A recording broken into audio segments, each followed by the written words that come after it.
Question number 4. A small metal bar whose initial temperature was 20 degrees centigrade is dropped into a large container of boiling water. It's not boiled water, so it's boiling water. The temperature is constant, 100 degrees centigrade. How long will it take the bar to reach 90 degrees centigrade if it's known that its temperature increases 2 degrees in 1 second? And then how long will it take the bar to reach 98 degrees centigrade? There are lots of details in this question. But then the very first step, like I always advise, is try and first write down the differential equation that models the process that's going on in this whole problem here. So you'd observe that all what's going on here is something losing heat, something cooling. It's a cooling and heating process stuff. So at that particular point in time, you begin to think that what kind of differential equation is going to model this kind of process. It's Newton's law of heating and cooling. And then what Newton's law of heating and cooling says is, so I'm going to write Newton's law of cooling. So how long will it reach this? So let's call it Newton's law of heating. So it says that the rate of change of temperature with time, this is my D, is equal to K times, that is, it's proportional to the change in temperature. So where Tm is the ambient temperature, that is the environment temperature.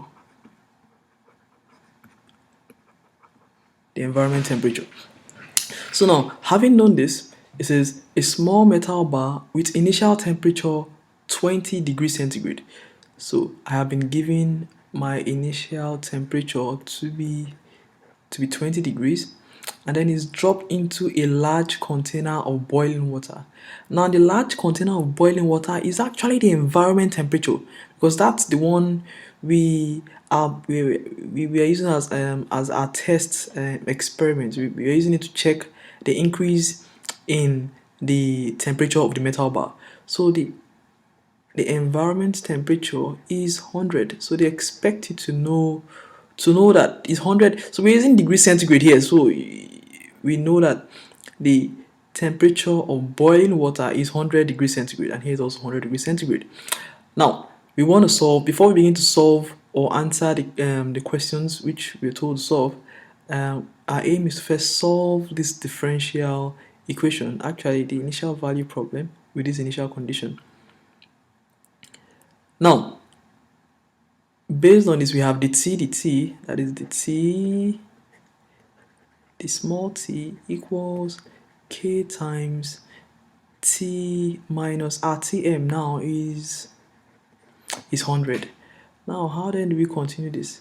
So in solving this, what we'll have is equivalent terms. I'm just trying to revise. It's going to be the big T all over T minus 100 equals k dt. So using separable method here, we're separating variables.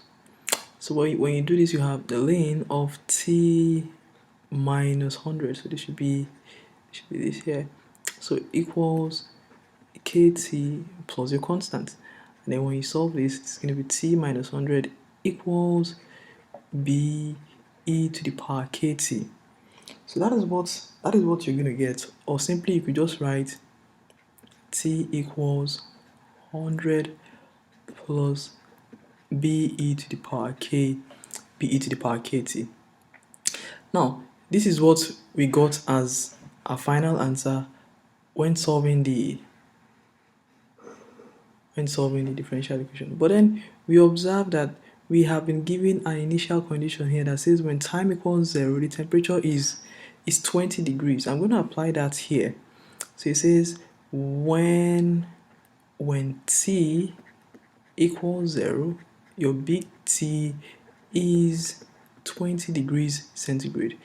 So that'll be 20 equals 100 plus b e to the power 0, that's 1. So this implies that b equals 20 minus 100, which is going to be negative 80.